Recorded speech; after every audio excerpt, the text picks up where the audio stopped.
बिस्मिल्लाहिर्रहमानिर्रहीम, अस्सलाम वालेकुम। मैं हूं अब्दुर्रहमान और आप देख रहे हैं एन न्यूज़। खबरों का बाकायदा आगाज करते हैं। शामिल करते हैं पाकिस्तान भर से अहम खबरें। इलाहाबाद में शदीद धुंध का राज, खून जमा देने वाली सर्दी पड़ने लगी। बिजली का निजाम धर्म भरम, मेन चाराहों पर हद निगाह सिफर। मुसाफिरों की आमदोरफ्त में शदीद मुश्किलात का सामना। इस हवाले से मजीद जानते हैं नुमाइंदा एन न्यूज़ खालिद गुजर से। जी खालिद, आगाह कीजिएगा। जी बिल्कुल, इस वक्त मैं इलाहाबाद में मौजूद हूँ, जहाँ पर धुंध ने 3 रोज़ से अपने डेरे जमा लिए हैं और हद निगाह बिल्कुल ज़ीरो हो चुकी है। शहरियों को चाहिए कि गैर ज़रूरी सफ़र से गुरेज करना चाहिए। अगर सफ़र करना है तो फॉग लाइट का गाड़ियों में इस्तेमाल होना चाहिए और गाड़ियों का फासला रख कर चलाएँ। डीएसपी ट्रैफिक से बात हुई, उनका ये कहना है कि फॉग लाइट का अपनी गाड़ियों में इस्तेमाल करें और फासला रख कर चलाएँ। जब मेरी तिब्बी माहिरीन से बात हुई, उनका कहना है कि शहरियों को चाहिए गर्म मलबूसात का इस्तेमाल करें ताकि सर्दी की शिद्दत से बच सकें।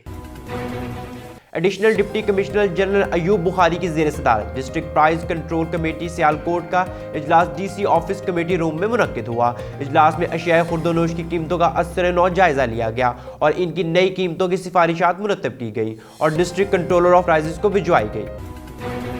मंडी बहाउद्दीन में 110 फास्ट फूड का शानदार इफ्तिताह कर दिया गया, जिसमें पीर सैयद शबीउल हसन मशहदी समेत जिला भर से सियासी और समाजी शख्सियात ने शिरकत की। इस हवाले से मजीद जानते हैं इस रिपोर्ट में।